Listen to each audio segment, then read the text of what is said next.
Hey Google, stop.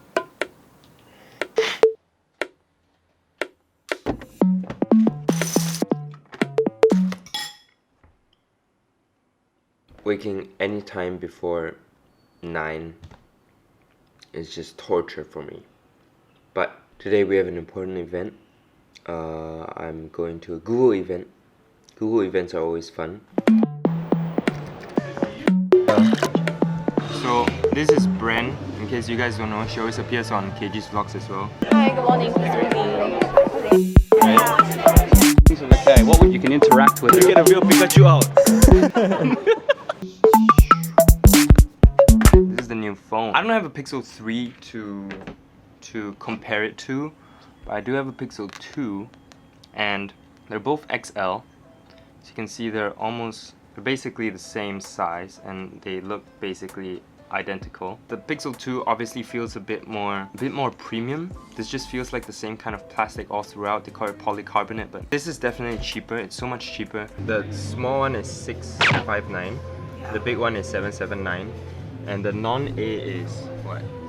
1249 and 13. That's like half the price. The main question about a cheaper phone is always, where does it cut the costs? And for this phone, number one, you can realize that there's a lot more space on the bottom here. So the screen, even though it's the same size, it's not exactly bigger. So this screen is definitely nicer to look at. But I looked through the specs, and the real changes really is, number one, this is not Gorilla Glass. This is like a cheaper screen version, so it doesn't have Gorilla Glass. This does. So you can see I hit this right dead center with a rock, a really sharp rock. Even with that rock hit, this has a dent, but it works. And if I got the same rock hit to this would die. This wouldn't function. I'm like 100% sure. The other thing is, you can see the speakers. These two speakers are on the front. They have two. I'm pretty sure they're better than the two tiny speakers on the bottom. Picture wise, I don't think there's a big difference. Google is still sticking to the single one, unless if you're using the Pixel 3, then there is different modes, I think. So it has a different processor. So the processing is definitely a bigger issue, where if you're constantly playing games or stuff, this might be slightly slower. However, the battery life on this is better.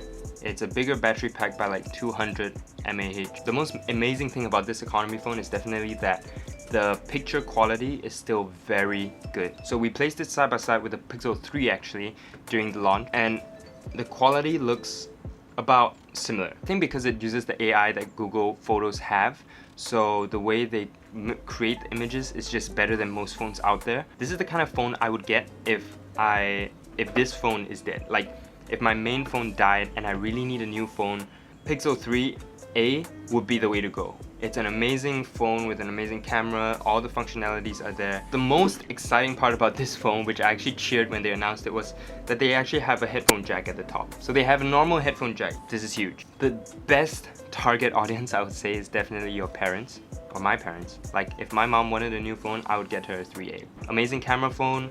Very easy to use. You don't drop your phones too often anyways, so I do appreciate the amazing event, and now I got a replacement phone in case I do want to swap over, but I might just wait for the Pixel 4, which I have a feeling is coming out end of the year, so I'm really curious what happens there. All the new phones are releasing wide angle camera lenses and macro and all that kind of stuff, so I hope that's in the new reiteration of the Google phone. I'm gonna try these guys out, and you guys can probably see the pictures on my Instagram, which is down in the description once again.